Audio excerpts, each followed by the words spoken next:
Hi friends, in this video we are going to learn about computer registers and common bus system. So first we deal with what are the computer registers and their operations. Then we'll go on to common bus system. Okay. First, what are computer registers and why we need them? So generally, whenever an instruction or whenever an operation is performed, it will be performing like it takes the instruction from one memory location and it performs the operation by taking another instruction from other memory location. Okay, and again it performs the operation and again it takes the memory instruction from other memory address and it performs the operation. It goes on until all the instructions are completed.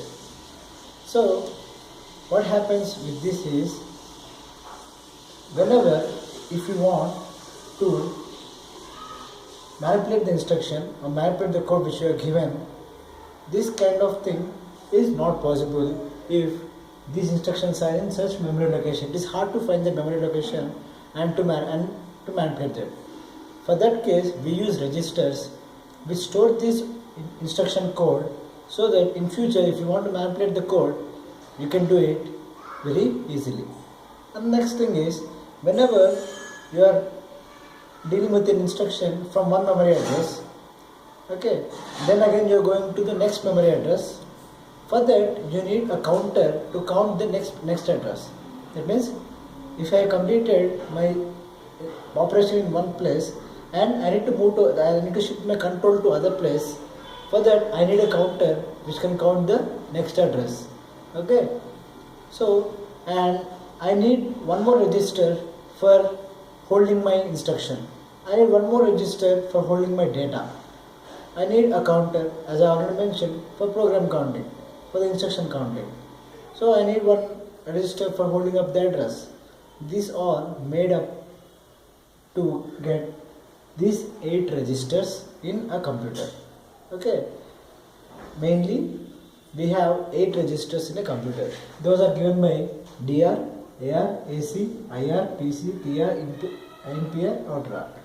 So DR is data register. It is 16 bits. The size is 16 bits.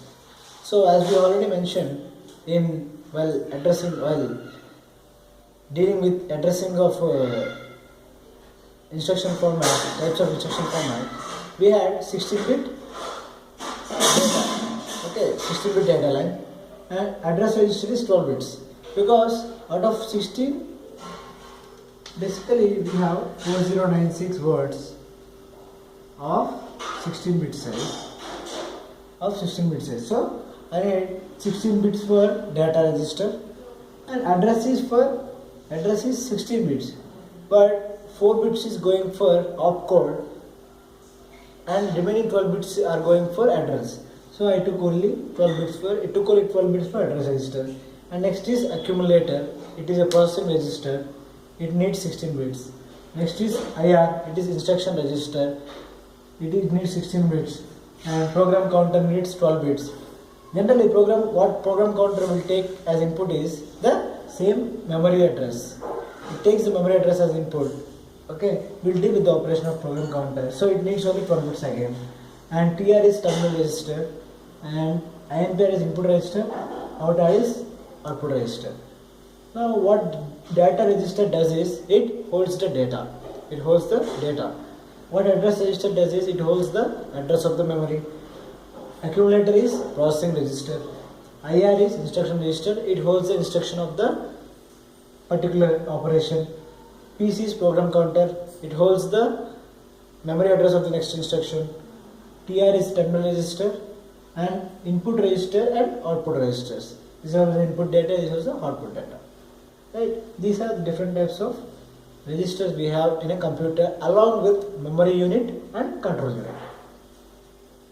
Now how does this program counter works is, whenever you want to perform instruction, okay, we'll send that memory address to program counter, right? After performing that instruction, or after taking it into input, what program counter does is, it increments its value. it increments its value by 1, saying that it is holding the memory address of its next instruction. Okay, thereby after incrementation, after the operation is finished, again it's going to increment by 1, saying that next instruction is ready for that operation to perform. Okay, and these other registers help to perform certain operations easily. Next, this is all about computer registers and why we are using them. Next comes is common bus system.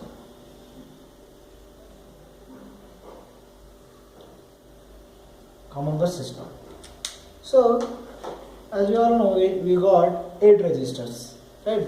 8 registers, and we need to transfer the memory or transfer the information from one register to other, or from memory to registers, and for register to register, in between register to registers.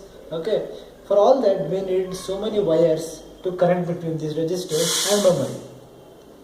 So what we do is we eliminate this complexity of using wires and making the system look complex than actual. So we neglect these wires and we go on to a common bus system, wherein all the registers are connected to a common bus. Okay, you can see this is the common bus line. All the registers are connected in this way with the memory. This reduces the usage of so many wires, and it makes the system easy to work. Okay, now you can see this is the memory unit. It has 4096 into 16-bit words, as already mentioned. So it has two inputs, write and read, and AR, PC, DR. These are the registers which I have explained here. So each having their registers. Now this is the common bus. Actually, from here we are getting the memory from the memory unit onto the bus, and it is distributed over all the registers. So if now I want to use the data register directly, what I does is data register is equivalent to 3 decimal. So I'll 0 1 1 in binary is equal to 3 in decimal. So while selecting in selection lines, what I do is I'll give S2 equal to 0, S1 equal to 1 and 1, S0 equal to 1, which directly selects my DR registers and completes the operation what I want at DR register. In the same way, if I want to use accumulator, I can use by giving 4, I can use by giving 5. Okay. Now, whenever for a memory unit, in right input is high, it puts the memory onto the bus. Okay.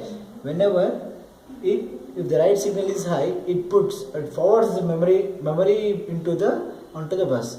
Whenever read is high, okay, it takes the address from the memory bus from the bus unit. These two operations are done by memory unit. Okay, next thing is, now you can see here some of them have 3 inputs saying it LD, INR, clear. Whenever a register is seen with three inputs, or this kind of inputs, it is equal to a parallel adder with synchronous clock. Okay, because as the registers, okay, they use flip-flops. Okay, registers use actually counters and registers are made up of flip-flops. So they are synchronous sequential circuits. They need timing. So we will provide a common clock for all the registers as the registers. Okay, and this indicates LD indicates load input, INR indicates increment input, CLR indicates clear input. Okay. Now these are the different types of registers you can performing different operations. So only the input register and output register has only load input. They are not that they cannot increment or clear the value. Okay, and next the main thing we need to discuss here is about this AC accumulator. Okay, because whenever the main operation of addition or logic units is performed only here. Okay, this AC Prior to AC, it is given to adder and logic circuit. Prior to AC, it is connected to adder and logic circuit. Okay, these have inputs from this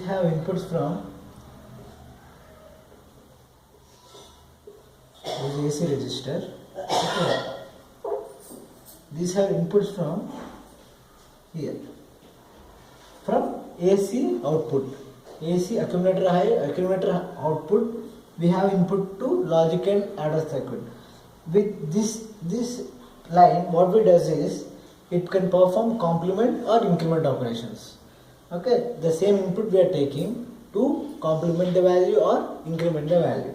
Then after, you can see this is the line showing here. Okay, then after there is some input from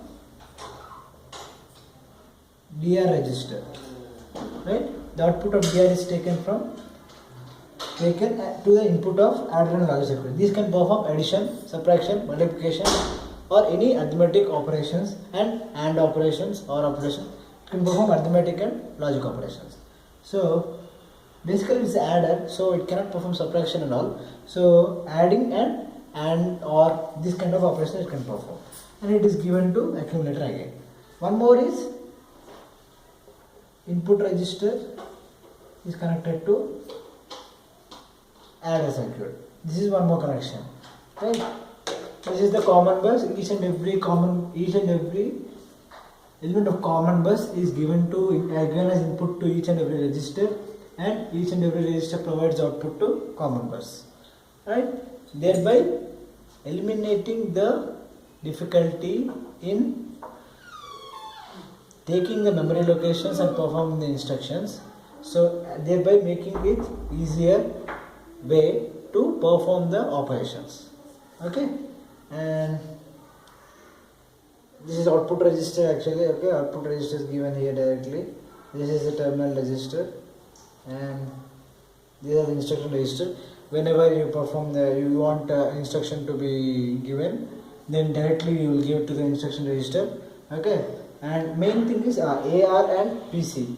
These two registers plays an important role while dealing with address of the memory.